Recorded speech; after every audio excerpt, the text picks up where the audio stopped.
Yeah, it's interesting because the past few years, this has kind of became a big thing in the sports world, the mental health aspect of athletes and how it relates to performance. I think there's been a lot of research done on it. I think all these guys, they got a world outside of their sport that they got to deal with on a daily basis. Like they're in our facility from 9 to 5, focusing on football, trying to focus on football, but when they go home, they got wives, they got kids, they got finances, they got all sorts of stuff going on with them as well. And when they wear it as a coach, you see it in their performance, you do.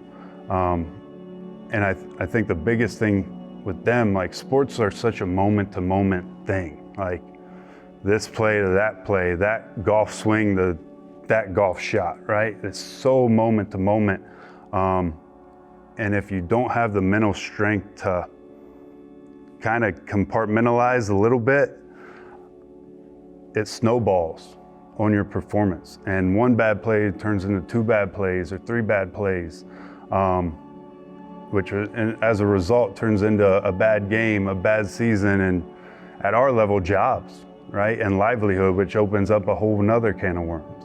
So I think trying to keep mitigating a little bit of the harm that some of these things they're dealing with causes by confronting them, recognizing them, knowing they're real, seeking out help for them so you can keep that performance at a high level. I think the education is important. And it's rising over the past few years. It's increased their awareness of it, just how much the mind plays in their success, in their performance. We do training exercises with it to visualize bad things happening in terms of sports. So they put themselves in a position, and because every single sport, every single team I've been on, from when I was barely walking to NFL, right? You're gonna face adversity. Like it's gonna come. At some point in a game, in a season, there's gonna be adversity.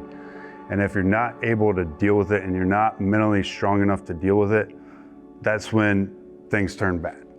So I think these players recognize that, and we anticipate it.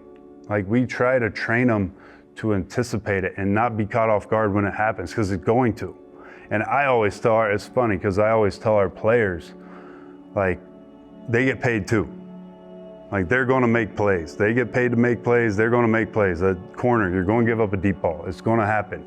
Rushers, you're not gonna get to the quarterback. They get paid to block you, right? So like just having a realization about their performance to some degree, where I want them to be overly confident, but at the same time, they can't be overly confident to where if the success isn't there, they feel it and all of a sudden they shut down and aren't able to move forward to perform at a high level.